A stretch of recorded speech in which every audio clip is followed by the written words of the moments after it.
तर निवडणूक आयोगाच्या आकडेवारीनुसार हा निकाल आता जाहीर करण्यात आलाय। भाजप 84, ठाकरेंची सेना 63 आणि शिंदे सेना 26 जागांवर, काँग्रेस 22 आणि एमआयएम 8 जागांवर विजयी आहे।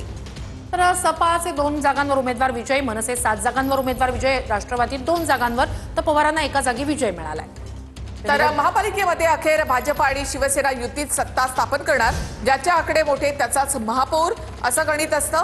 मात्र भाजप शिंदे 110 जागांवर आणि ठाकरे बंधू 72 जागांवर या ठिकाणी आहेत। मात्र ठाकरे बंधूंनी भाजपला या ठिकाणी मोठी लढत दिलेली आहे। अटीतटीची लढत आम्ही दिली असं संजय राऊत यांनी म्हटलंय। वॉर्ड 18 मधनं शिंदे गटाच्या संध्या दोषी विजयी झालेल्या आहेत। तर काही जागांचे निकाल अद्याप जाहीर व्हायचे बाकी होते।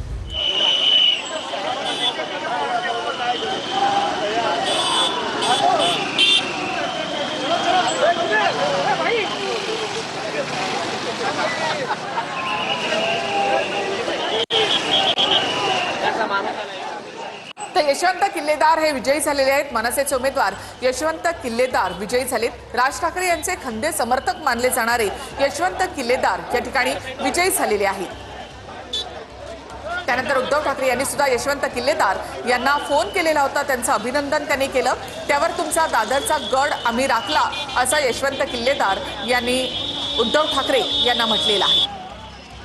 तर यशवंत किल्लेदार यांच्याशी संवाद सुद्धा उद्धव ठाकरे यांनी साधलेला होता आणि महत्त्वाची ही घडामोड, मनसेचे यशवंत किल्लेदार विजयी झालेले आहेत। वॉर्ड 192 मधनं तर प्रभाग 95 मधनं ठाकरे सेनेचे उमेदवार विजयी झालेत।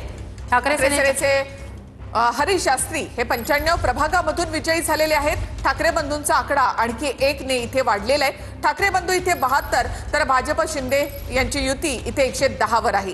काँग्रेस आणि वंचित 23 वर, राष्ट्रवादी 2 वर, तर इतर 10 यामध्ये एमआयएमच्या 8 उमेदवारांचा समावेश आहे।